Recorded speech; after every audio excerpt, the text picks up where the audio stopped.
So this is the week 6.3 patch, and it's really just a short project. There's an assignment due at the end of this week, and so I thought rather than spending a lot of time with a complex project, I just do a sort of a fun little project that won't take very much time and leave you lots of time to be working on your week, your assignment 3. So I just wanted to be able to draw into this LCD object and to store that data into a call. Now this will help if you with the whole concept of storing data in calls if you decide to do that with your assignment. All right.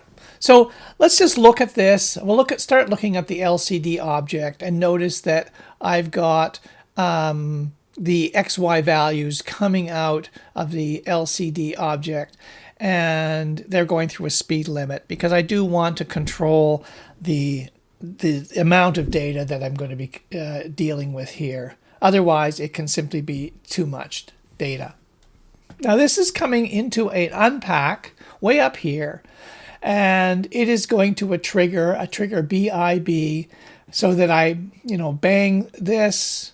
I put the, this is the pitch, into my pack, and I bang the counter to give me a value which goes into the pack. So that as I'm playing in here, I'm getting the duration, the velocity, the pitch, and the counter number. And those are being stored into a call. Remembering that when we want to store a value into a call, we need to have the key and then the elements of the list, the other elements, the elements of the list added to that or as part of a larger list. So if we want to store 3 elements in our call, we need to have a pack of 4, of which the first value is the key we're going to use to associate to the list. Okay. Also, I take a value out of the counter and I store it in this int box. So my counter is going from 1 to 100. I could make it go larger than that actually if I wanted, but we'll just have it go from 1 to 100. And what I do is I store that while I'm recording or while I'm playing in this window, and once it's done, an outlet comes here where you'll say the mouse is down 1 or 0. So when the mouse is down is 0, meaning it's not down any longer, I send a bang into this integer. This integer has the current count of how many notes have been generated. It adds 1 to it, and it goes and puts it into this counter. So I know what the maximum count is going to be. And just in case I want to go crazy here, I'm going to make this 1,000 so that I don't run out of notes while I'm recording. Okay. However many notes I record will end up being put in this counter. And then on the other side, I have got I can turn a metro on running at 250, so 4 times a second, so 16th notes at 60, goes into the counter, bangs the counter, which is set to go from 1 to however many notes I put in here, and that goes into the call. And we'll remember that if we just put a single integer into the call, that will retrieve the data that's associated with that key. Okay? So, and I guess the last thing is that there's a clear here, the word clear, because when I start my performance, my recording, I need to send, S means symbol, I need to send the symbol clear into the call. I need to send a 1 into the counter to say start at 1, and I need to send the message clear also into here. So that clear basically gets sent 2 places, and I also reset my counter. And I probably should reset this counter as well, now that I think about it.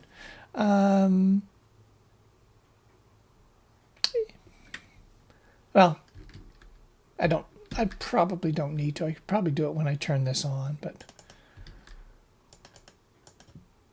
Actually, I don't want to do it. I just thought of a reason why I don't want to do it. Okay, so let's just see what happens here is if I go into performance mode and I just sort of draw like this. Okay. Now, if I open up my call, I should see a whole bunch of values in here. There's 55 of them that I put in there. And those were basically, what I'm doing is pitch and velocity being recorded. So let's just put that out and we'll hear what that sounds like.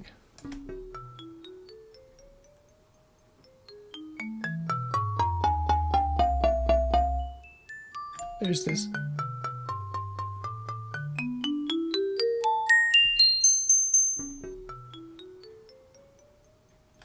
And it's looping around. Now, it would be really useful if I also heard that, wouldn't it?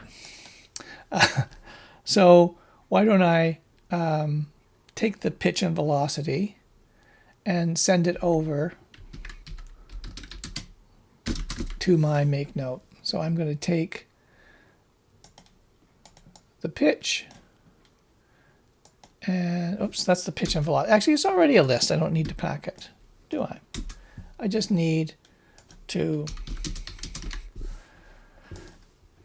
shift key to insert this in here and then take that list out and put them. I'll wander over here into the make note. Okay. So now I clear it.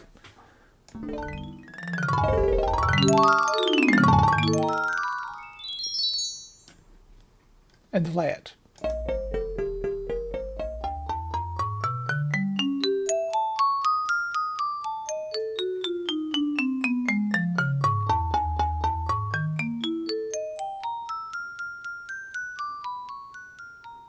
Now, if I actually wanted to play at the same tempo that I recorded it at, I should set this metro to 50, right? I'm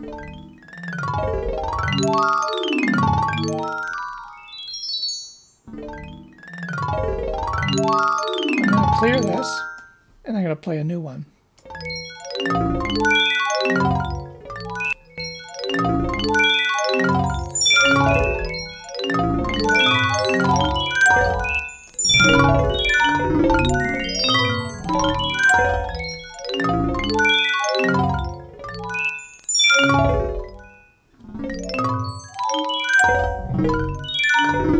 Okay, so that's just you know, a fairly simple little project that I thought would be fun. You know, I mean, I can set up some more controls on this as to how much of a speed limit I want and what playback durations I want, and these are set to 250. You know, they probably should be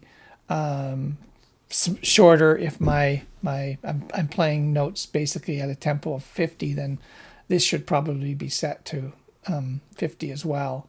In other words, I should probably keep these in sync with one another. If I want to play back my notes at 50, I should probably send these both places. So my metronome is set to 50, and when I play it,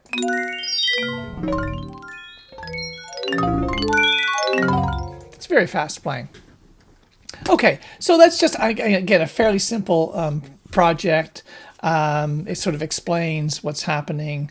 The XY values are unpacked, the duration, velocity, and pitch are packed, and the counter is banged, and the counter numbers added to the front of the pack to create the list. That's put into the call. And then the maximum count is also stored so that I can bang it out and put it into the counter as the maximum value of my counter. Good.